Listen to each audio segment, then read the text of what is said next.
This post that you wrote, Vitalik, which you subtitled "My Own Current Perspective on the Recent Debates Around Techno-Optimism, AI Risks, and Ways to Avoid Extreme Centralization in the 21st Century," made the rounds inside of crypto and just immediately outside of crypto as well. And this has been, I think, a continuation of a larger conversation that much of the world is having at large with its relationship to the globe's technology sector.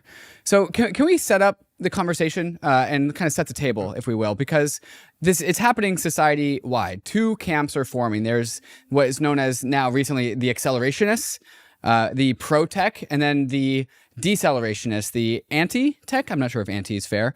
How would you set the table of this global conversation that's being had? I mean, I'm not even sure if two camps is the right way to describe it, because I think what I honestly see in the world and some of the discussions that have been happening in the world is like people being confronted with these completely new issues made by completely new people that they are not used to paying attention to, with completely new memes and weird vocabulary like Shoggoth and P-Doom and timelines and all of these things. And like it's almost like an awakening in that for the first time people are actually thinking, because like their existing camps don't really tell them how to think, right? Like if you think about the even most recent EAC versus effective altruist debate, to kind of give very approximated crude labels to the two camps. For example, like this is not red versus blue. This is not US versus China. This is not Europe versus Russia. This is not woke versus anti-woke, right? This is basically a debate that's happening between two groups of people who even 2 or 3 years ago considered themselves to totally be part of the same tribe, basically the kind of San Francisco centered like tech forward AI leaning gray tribe. People who went and in many cases continue to go to the same dinner parties or in the same social circles. And like suddenly there's this issue that has kind of basically pulled them in very different directions. And like if you're coming at it from the outside, then like existing tribal mirrors don't really tell you much about it, right? Because like if you're the type of person who, for example, thinks that tech people are bad and like these are rich white male dominated fields that are totally out of touch with the rest of reality, then like, well, guess what, like both of these camps have a very large number of people that fit both of those descriptions, right? And both of those camps have I think a large number that do not, that also gets underappreciated, right? Like there's a huge international audience for a lot of these AI focused things, because similarly to how within the crypto space, things like ZK EVMs and ERC-4337 are kind of resetting a playing field and giving opportunities to people from regions that haven't really been historically well represented. In Ethereum, I think a lot of people around the world, do also see AI as that kind of opportunity, right? And then if you're a left-leaning person who is very skeptical of corporations and who is like pro-governments, to put it crudely, but most skeptical of government when that government is being influenced by corporations, then like, well, guess what? The EIC and EA camps are both, doing a lot of influencing of governments, and there's like lots of money on both sides, right? And so I think the way that like this conflict really doesn't map to these existing tribal mirrors is like it does create this interesting property, right? In that people actually have to like figure out for the first time, like, well, like what actually is their own perspective on the particular issue, and like how do they actually think about this totally new thing that was not even on most people's radars like even 2 years ago, right? And I think like within crypto, it's the same thing, right? In the sense that I feel like crypto has operated in a bit of this bubble where like there hasn't really been too much dialogue between like what's happening in the space and some of the discussions, like both technological and political, that are happening outside of it, right? And I feel like there is, to some degree, this kind of extent to which big parts of the space were born in this 2008 era context, where we're talking about like the chancellor being on the brink for the second bailout for banks, as the Bitcoin Genesis block says, like literally, as part of the block body, the discussions around like ending the Fed, creating an alternative to central banks, and all of these things. And a lot of the big discussions in 2023 are just totally not related to that at all, right? It's like, I'm sorry, but like like the Israel-Gaza situation is not going to be better if those lands ran on sound money, right? It's and like same with AI. Sorry, like sound money is not going to make like P Doom go down, right? So it's and now I mean, it is possible to kind of overstate this, right? I mean, I think like for example the with the recent election of Argentina, where like I feel so far totally like unqualified to give a kind of like a grand like this is good, this is bad perspective on it. But what I have noticed from the sidelines that fascinates me is that like Milei is actually talking about economics, and like Argentinian people do actually care about economics, right? And there definitely is an extent to which kind of the U.S. and the rich countries generally have, I think, like Aspology has pointed out, moved from caring about the economic axis to caring about the cultural axis, right? It's like the issue that emotionally arouses people in the U.S. These days, like it's not like pensions and healthcare and like savings, right? Or at least like that's not what the newspapers report about. But in places like Argentina, it like it still is, and there's like a refreshing sort of grounded in reality aspects to it. But like it's like important to recognize the ongoing importance of that, but also at the same time recognize this growing rapid emergence of these conversations that have just like nothing to do with any of those questions. And there's this big question of like, how does crypto actually relate to these topics, right? And I think a lot of people who come into the space because they have ideals and values and kind of goals and dreams that extend, like beyond like fairly narrow details of like this is, like what the structure of the money is going to look like. Yeah, so I think it's important for the space to try to kind of engage in some of those other topics as well, right? Yeah, I think for a lot of those reasons, like I've been thinking about some of these other technological topics as well. And one of the things that I noticed, especially, like this past year in 2023, is that like I have a lot of beliefs about like blockchains and cryptocurrency and CK snarks. I also have a lot of beliefs about like the importance of longevity research. I also have my beliefs about geopolitics. I also have my beliefs about AI. And also have my beliefs about effective altruism. But like these sets of beliefs were not really talking to each other enough in a lot of cases, right? And like asking the question of like what really like what is your actual take on like how crypto fits into this larger picture of the world, and like does that perspective, do the different parts of that perspective really actually make sense in the context of the other parts of the perspective, right? It's like, one of the questions that we totally should ask, for example, is like, if AI is so important, then like, why not drop everything and start working on it, right?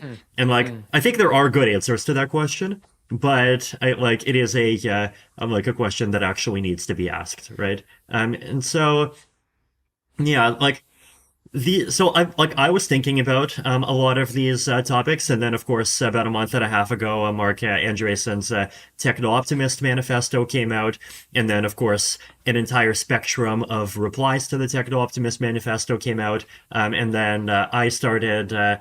At least thinking about how I would write this kind of piece. And then, XuConnect and DevConnect deleted a bunch. And then finally, the OpenAI situation just kind of like blasted basically the exact same topic into focus in a lot of people's minds again. So I decided like I'd actually need to like get this document out there. And here we are. Yeah, that's what I very much saw in your post, Vitalik, is kind of like it accomplished this goal of maybe creating a unified philosophy for crypto in the broader context of the societal conversation. And I want to set that up because, this year is, I think, the year that the societal conversation between this acceleration view, which you called EAC, which stands for Effective Accelerationism for folks that are not familiar, and this more kind of anti-tech type view, effective altruism, maybe like to your point, Vitalik. Well, I mean, just to kind of insert a 10-second parenthetical, Yeah, I think just remember that like as little as 2 years ago, the main criticism of effective altruism is that these are tech people who believe that like quantitative and technological solutionist stuff is the problem to everything, and ignore the non-technical and immeasurable side of life, right? And so fast forward 2 years later, and now like it's just interesting to note that they're basically being criticized from the exact opposite direction now, right? It is fascinating, and there does seem to be, like, to your point, this is all the same tribe that has maybe, like in crypto, we'd call this a fork, maybe a social fork, right? Where we've got now these accelerationists coming out and saying, whoa, we don't subscribe to kind of some of the anti-tech philosophy of some in the AI safety movement. I would say that Bankless listeners maybe, and from David and myself's perspective, were first exposed to this through the AI conversation, the AI safety debate. So we had an episode back in February of 2023 with Eliezer Yudkowsky that is like what I would say imprinted on my soul, Vitalik. Okay, so like it was basically the first time I was exposed in depth to someone who's very intelligent and had been thinking about a concept for decades. And now here it was with ChatGPT that the AI posed actual existential threat to humanity. And so we went on a quick side quest, from our regularly scheduled crypto channel to explore that a bit. And we uncovered that this is not just a question that Bankless and people in crypto are facing, but it's a societal level question. And it feels like the rest of society is the reason David put this into two camps. I realized that there's a lot of subtlety and granularity between the two camps, but it's almost like society's being asked to choose. Right? What do you think about technology? Do you want to pedal to the floor and fully accelerate, or do you want to just stop, slow it down, and just like be cautious? And so I'm wondering, Vitalik, if you could give a quick definition for folks that are unfamiliar. What is the accelerationist view? I think you have a meme of this that opens your article, and it says like dangers behind, utopia ahead. That's the accelerationist view for with respect to technology. And the anti-tech view is there's safety behind and dystopia ahead. So we're journeying into this, we're journeying into this dangerous frontier, I guess I would say, is the anti-tech view. Could you just illustrate the core viewpoints of both camps to ground us in this episode? Sure. So the way that I would think about the effective accelerationist perspective is basically it's all about recognizing the invisible graveyard, right? The invisible graveyard is a phrase that I think either Alex Tabarrok or someone else came up with in the context of talking about the harm that the FDA causes in the US just by delaying the extent to which it approves certain drugs, right? Basically, that if a life-saving medicine gets delayed even by a month because of regulatory hurdles, then like that's something that can easily kill tens of thousands of people. And if you do the math, then the amount of people killed by these things potentially goes way higher.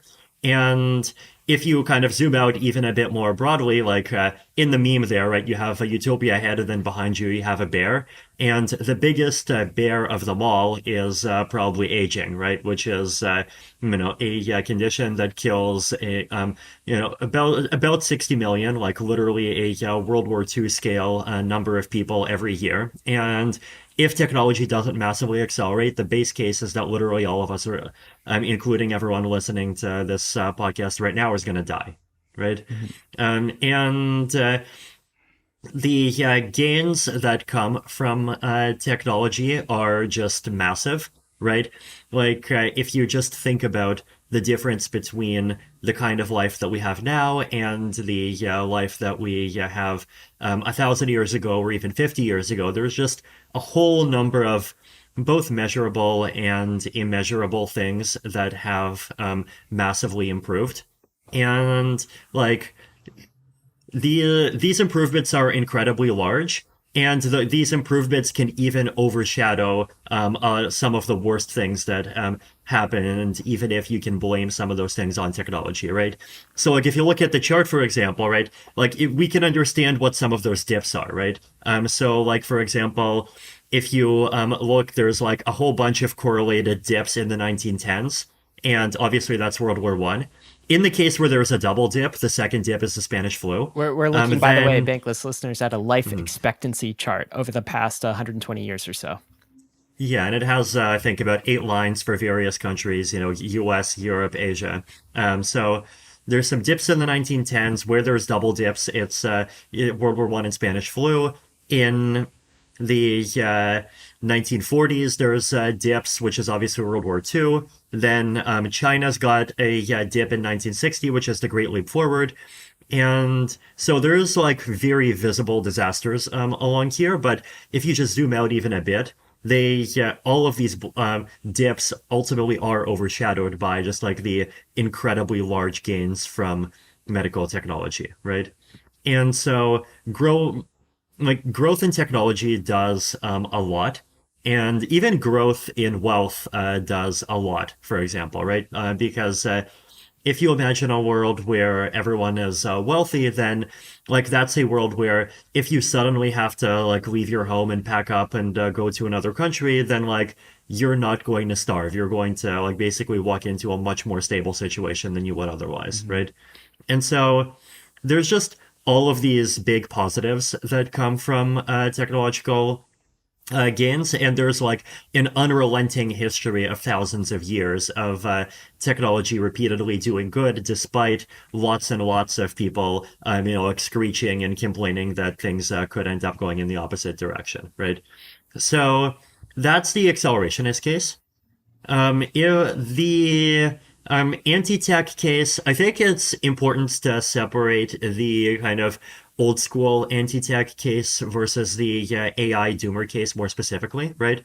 So the old school anti-tech case, it's one that I admittedly am, on balance, very not sympathetic to, and like I've written about this in the article. But I think if I had to illustrate kind of the really biggest and most important, like the strongest parts of that case, obviously, the environment and climate change are a really big aspect of this, right? So there's this chart of how temperatures are suddenly rising in a way that's like totally unprecedented in any historical natural situation, except possibly for like like asteroids that like fell like many tens of millions of years ago or something similar, right? Yep, there's the graph, right? It just, over the last century and a half, it's just gone vertical. There's graphs of species extinction that are pretty bad.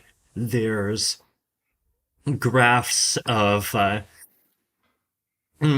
like, even like populations of particular animals that are pretty bad. There's, and then another a kind of aspect of this that starts, like bleeding into the AI discussion is like the possibility of technology getting misused by authoritarian governments. But I feel like even like that's not a risk of super intelligent AI, but that is super intelligent AI would make the risk worse, but that even is a risk of like present day AI and like present day surveillance technology. Then there is just the fact that like easier communication creates greater economies of scale, and that creates greater centralization, which creates opportunities for political conflict of a scale that totally did not exist before. So you could try to make that argument, though I think at the same time, like Genghis Khan would be a pretty big counter argument to that, right? This is the guy who genocided about as many people as Hitler back in the 13th century, but then for some reason it's like totally socially acceptable to sing songs about him today. Genghis Khan, hey, look, oh my god. Yeah, so, there's, and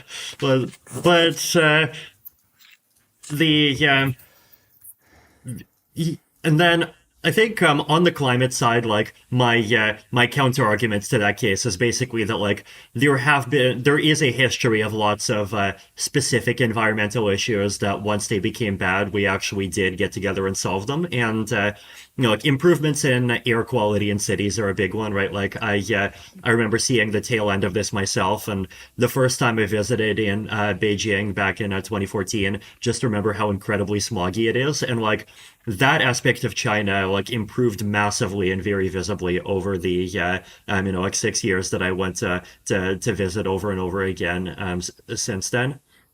So, and then, there's like ozone and like some reforestation in some areas, and so forth, right? So like that would be the counter to the counter. But then the anti-tech argument that is more compelling to me personally is like this like very specific one about super intelligent AI, right? And super intelligent AI to me is like one way to think about it is to think about it as being something that's in the category of technology. So like think about it as being the same kind of thing as smartphones, the internet, contraception, the printing press, the wheel, guns, like the steam engine. And these are technologies that in many cases really were socially disruptive, and in many cases definitely did, harm people who depended on the incumbents. But at the same time, like if you just look at it from the eye of long-term history, and you realize that, there's massive good that came out of most of them. Guns are, I think, more controversial, right? Because like military technology is the one branch of technology where like it's, I think, much less clear that like improvements are good. Though, actually, even there, right, there's an interesting argument that some historians make that guns are sort of more democratizing than the previous wave of military technology, which was bows, which, required like 10 years of training to be able to use well, and so kind of enabled more centralized forms of government. But like even still, right, like military technology is like the other big exception in general, right? But you aside from military technology, like on average, technology has been crazy good. And so if you think of AI as being technology, then like your first instinct is going to be AI is going to be crazy good. And like maybe you would worry about AI military applications, right? But if you instead think about AI as not creating a tool, but as creating a new type of mind, and creating a new type of mind that is far more intelligent and powerful than the human mind, then like this puts us in a totally different category. If you enjoyed all of that, then you'll absolutely love the Bankless newsletter. Join over 300,000 fellow readers, all for free. Click below to sign up.